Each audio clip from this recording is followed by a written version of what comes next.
بسم الله الرحمن الرحيم. الحمد لله رب العالمين ونصلي ونسلم على سيدنا ومولانا محمد. اللهم صل عليه سيد الاولين والاخرين وقائد الغر المحجلين. اللهم صل وسلم عليه وعلى اله في الاولين وفي الاخرين وفي الملأ الاعلى الى يوم الدين. اما بعد، السلام عليكم ورحمه الله وبركاته. وعليكم السلام ورحمه الله وبركاته. الحمد لله الذي جمعنا واياكم في هذا المعهد المبارك. Setelah beliau memuji Allah dan bersalawat kepada Nabi Muhammad SAW, sang pemimpin dunia dan akhirat, beliau bersyukur kepada Allah juga yang telah mengumpulkan kita di pondok pesantren yang penuh dengan keberkahan ini. Tidaklah pondok menjadi pondok yang diberkahi kecuali karena pendirinya adalah pendiri yang diberkahi oleh Allah.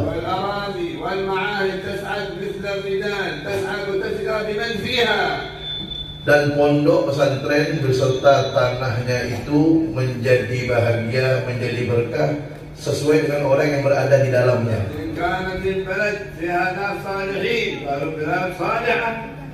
Maka jika penghuni suatu negeri itu orang-orang baik, maka negerinya pun menjadi baik.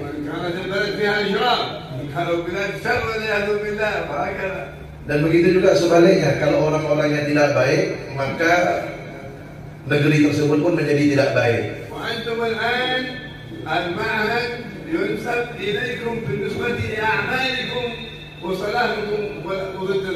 Maka baik buruknya pondok ini tergantung dengan perilaku kalian.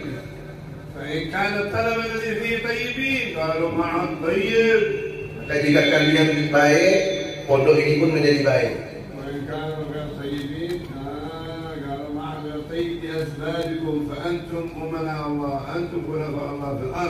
Maka jika kalian tidak baik, pondok pun namanya bisa menjadi tidak baik. Maka kalian inilah orang-orang pemegang amanat dan menjadi wakil-wakilnya Allah SWT yang ada di muka bumi ini.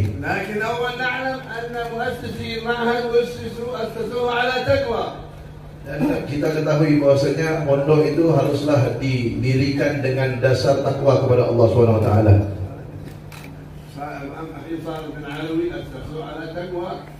Dan pondok ini, pondok Habib Saleh bin Al-Haddad ini didirikan dengan dasar fondasi takwa kepada Allah. Dan pondok ini didirikan dengan niat yang baik.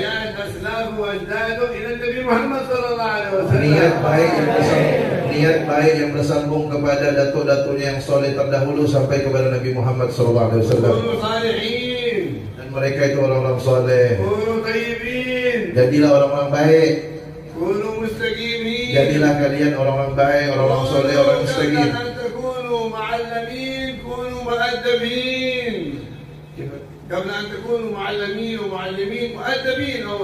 Jadilah kalian sebelum kalian menjadi guru, nanti menjadi pendidik, jadilah kalian dulu sekarang orang-orang yang belajar dengan adab dan mengamalkan adab tersebut. Dan adab itulah yang intinya. Apa yang dikatakan oleh Imam Syafi'i? Jadikan ilmu kamu seperti garam dan adabmu seperti tepung.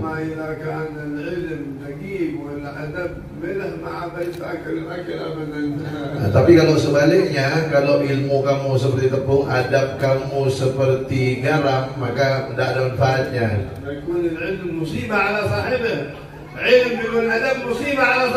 Ilmu tanpa adab, maka ilmu itu akan menjadi musibah bagi yang punya ilmu tersebut. Begitu juga ilmu tanpa adab itu musibah bagi teman-temannya, bagi yang mempunyainya. ولد مثلا بالتعليم كما في المسألة وتأدب قبل العلم، تأدب بأدب أبيه ويلته إلى النبي محمد صلى الله عليه وسلم. Dan makanya kadang-kadang kita dengar bagaimana manaqib riwayat hidupnya orang soleh, disebutkan ini orang lahir di Tarim dan dia beradab sesuai dengan adab ayahnya, datuknya sampai ke Nabi SAW. Sebelum ilmu adab dulu. La ilaha illallah Muhammadur Rasulullah. Fa idza kana al-adab muqaddam, jami' ma ya'ti ba'da dzalik yakun fi khair kabir. Nah, jika adab didahulukan, maka setelah itu akan datang kebaikan yang banyak. Idza kana al-adab taqaddam, hafiz al-Qur'an, yata'addab ma'a al-Qur'an, hafiz al-'ilm, yata'addab ma'a al-'ilm, hatta fi al-mahan ad-dunyawiyah. دكتور يكون مؤدب، وإما بعدين عالم بدون أدب، دكتور بدون أدب، الخلق يكرهون والله يكرهه. Dan kalau adab sudah didahulukan, maka kalau dia hafal Quran, adabnya dalam Al-Quran betul. Kalau dia punya ilmu, adabnya pada ilmu betul. Bahkan urusan dunia, kalau dia jadi doktor, dia punya adab, orang akan senang dan Allah pun senang. Tapi sebaliknya, kalau tidak punya adab, orang tidak senang dan Allah pun tidak senang kepada dia. المؤدب الناس تحبه والنبي يحبه والسلف يحبوه والله يحبه. Dan orang yang mempunyai adab itu manusia senang kepada dia, orang-orang soleh terdahulu senang kepada dia, Nabi senang dan Allah pun senang kepada orang yang beradab. ولو جاهلا. Walaupun dia orang bodoh. والذي بدون أدب. Tapi orang yang tak punya adab, الناس ما تحبه. manusia tak suka, والنبي ما يحبه. Nabi tak suka, والله ما يحبه. Allah pun juga tidak suka kepada orang yang tidak beradab. وصفه وصف العلماء. Walaupun gayanya macam ulama, أو حافظا للقرآن. walaupun dia hafal Quran, أو تاجرا. walaupun dia orang kaya, أو دكتورا. ataupun dia doktor sekalipun, kalau tanpa adab, أن الصابرين عليه. maka susah untuk dia, orang tak suka dengan dia, ولا يحبونه. orang tak suka sama dia. لا تأدبوا أولا. Maka belajarlah adab terlebih dahulu. يقول سيدنا الحين عمر في قصيدته يا فوز من قد كسيه لله حلة أدب، يعني هنيئا لمن قد كساه الله حلة أدب. Habib Umar berkata dalam salah satu qasidahnya, maka beruntunglah orang yang telah Allah hadiahkan dia adab.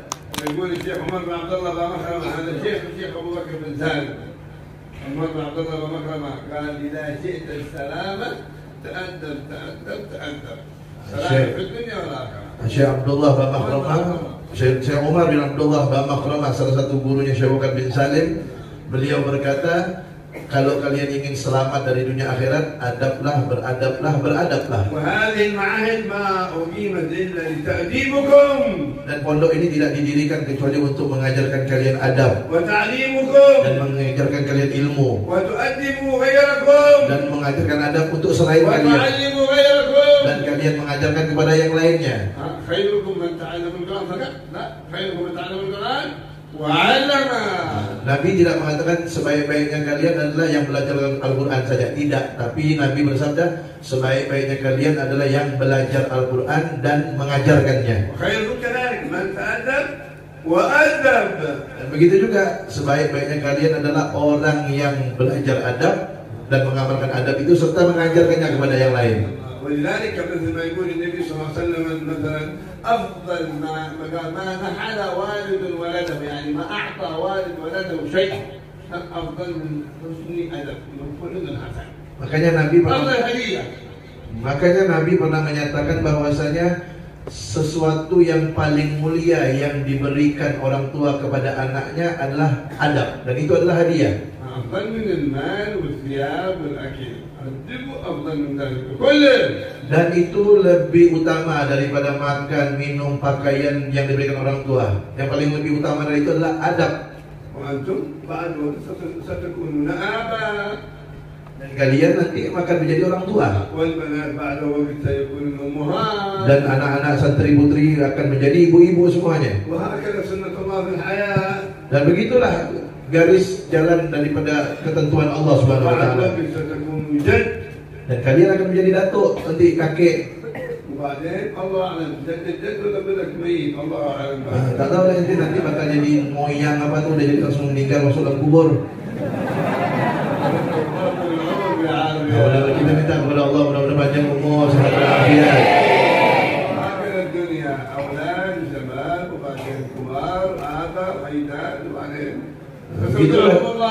Begitulah dunia, dari kecil, remaja, dewasa, jadi bapak, datuk, moyang, masuk kubur. أعمار الرجال وأعمار النساء كلهم محتاجين. خيركم من طال عمره. واحد مصيبة.